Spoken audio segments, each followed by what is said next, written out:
Assalamualaikum warahmatullahi wabarakatuh. Kami dari kelompok 6 akan mempresentasikan hasil laporan kami, yaitu tentang krisis kelangkaan BBM Pertamina pasca banjir, analisis dari perspektif teori pemasaran modern. Baik, sebelum itu, perkenalkan, saya Mas Dasyagian sebagai moderator sekaligus presentator pertama, Siti Yolanda sebagai presentator kedua, Fauji Imamsyah sebagai presentator ketiga, dan Rini Rahmadani sebagai presentator keempat. Baik, langsung saja saya akan membahas tentang ringkasan kasus. Pada akhir 2025, banjir besar di Aceh dan Sumatera Utara merusak jalan utama dan jembatan sehingga jalur distribusi BBM Pertamina terputus. Mobil tangki tidak dapat mencapai banyak SPBU, menyebabkan stok menipis, antrian panjang, dan lonjakan permintaan akibat panik buying.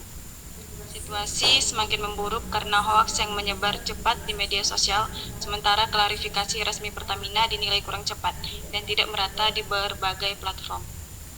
Pertamina kemudian mencoba mengatasi krisis dengan mengalihkan rute suplai, menambah armada kecil, serta menenangkan publik melalui pernyataan resmi. Namun pemulihan distribusi tetap berjalan lambat. Kasus ini menyoroti lemahnya ketahanan rantai pasok, kurangnya komunikasi krisis yang efektif, serta minimnya digitalisasi monitoring stok yang membuat penanganan tidak optimal selama bencana.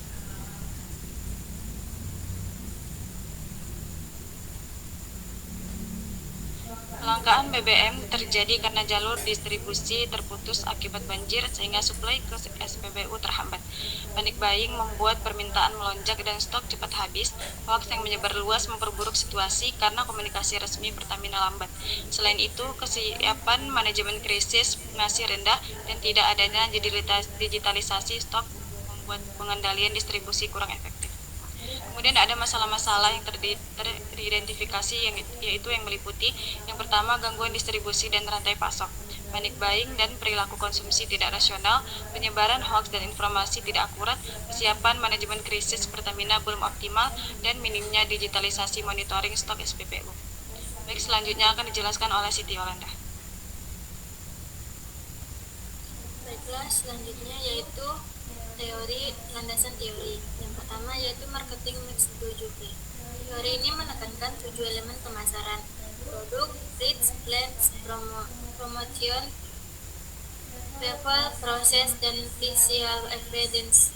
Dalam kasus krisis BBM, unsur plans, distribusi, dan proses menjadi yang paling terdampak karena gangguan distribusi membuat pelayanan tidak berjalan normal. Kedua yaitu teori perilaku konsumen saat krisis.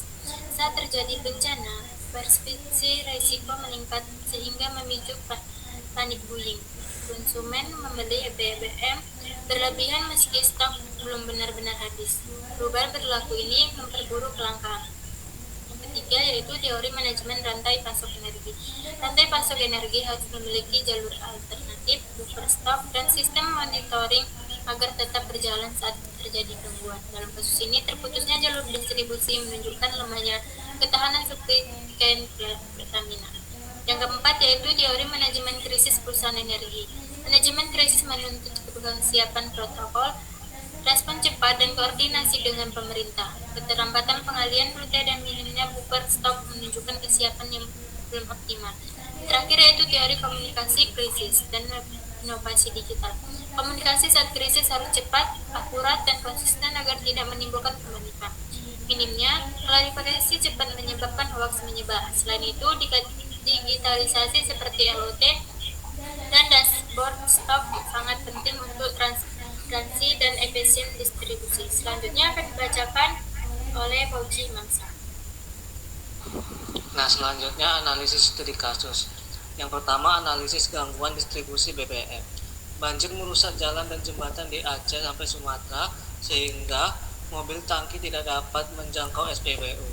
Kondisi ini menunjukkan lemahnya unsur flash dalam marketing mix 7P dan tidak ada rute cadangan yang siap dipakai. Berdasarkan teori supply chain energi, ketidakmampuan menyediakan jalur alternatif memperlihatkan bahwa ketahanan distribusi Pertamina masih rendah. Nah, yang kedua, analisis perilaku konsumen dan panik buying. Kurangnya informasi yang jelas mendorong masyarakat melakukan pembelian berlebihan. Perspektif risiko tinggi membuat konsumen membeli BBM melebihi kebutuhan sehingga stok cepat habis.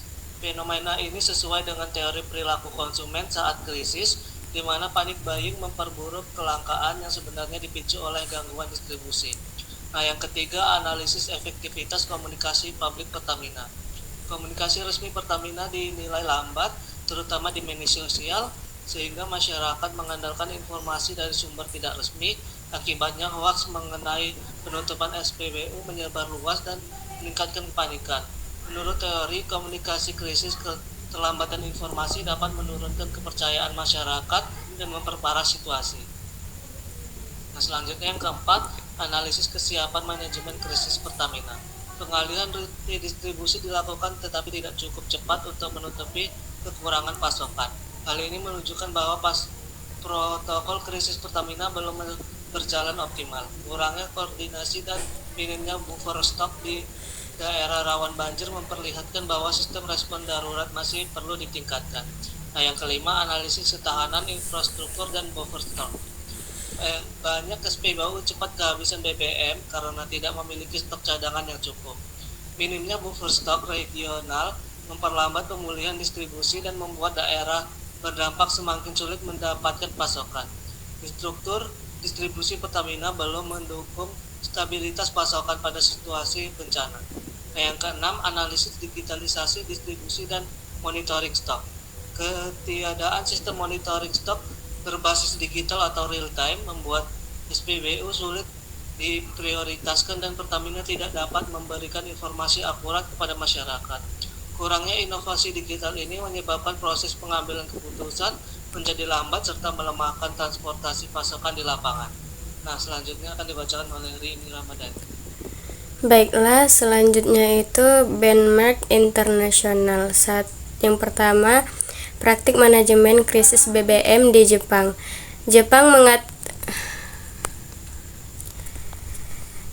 Baiklah, selanjutnya itu benchmark internasional. Yang pertama itu praktik manajemen krisis BBM di Jepang.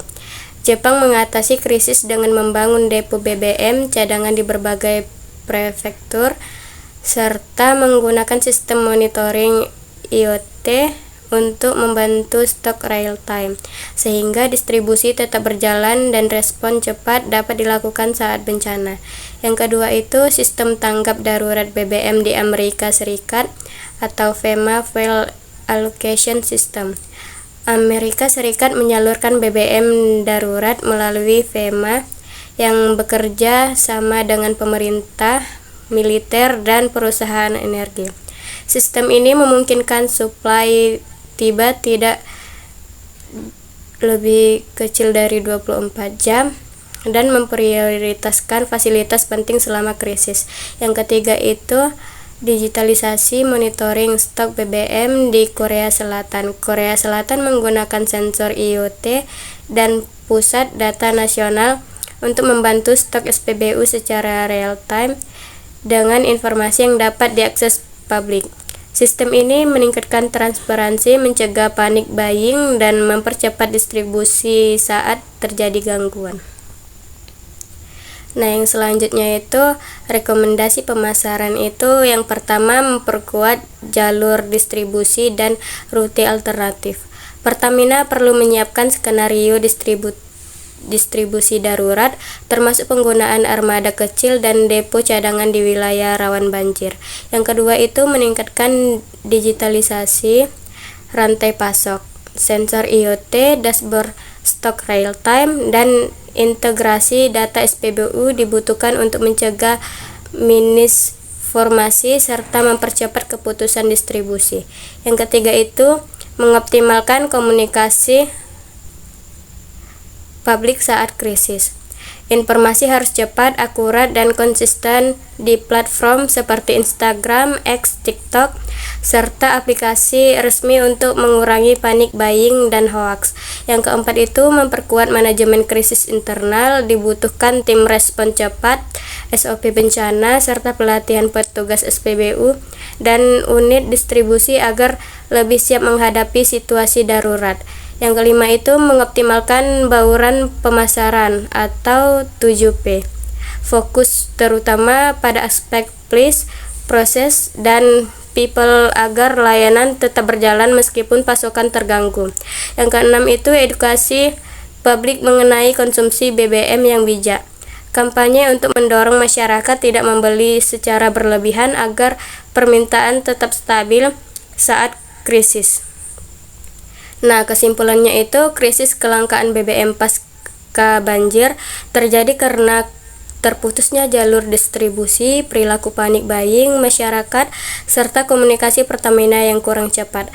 Analisis menggunakan teori pemasaran modern menunjukkan bahwa faktor pemasaran, rantai pasok, perilaku konsumen, dan manajemen krisis saling memengaruhi tingkat keparahan situasi. Untuk mencegah krisis serupa, Pertamina perlu memperkuat sistem distribusi, meningkatkan digitalisasi pemantauan stok, dan memperbaiki komunikasi publik. Kolaborasi antara Pertamina, pemerintah, dan masyarakat juga menjadi kunci agar pasokan BBM tetap stabil pada kondisi darurat.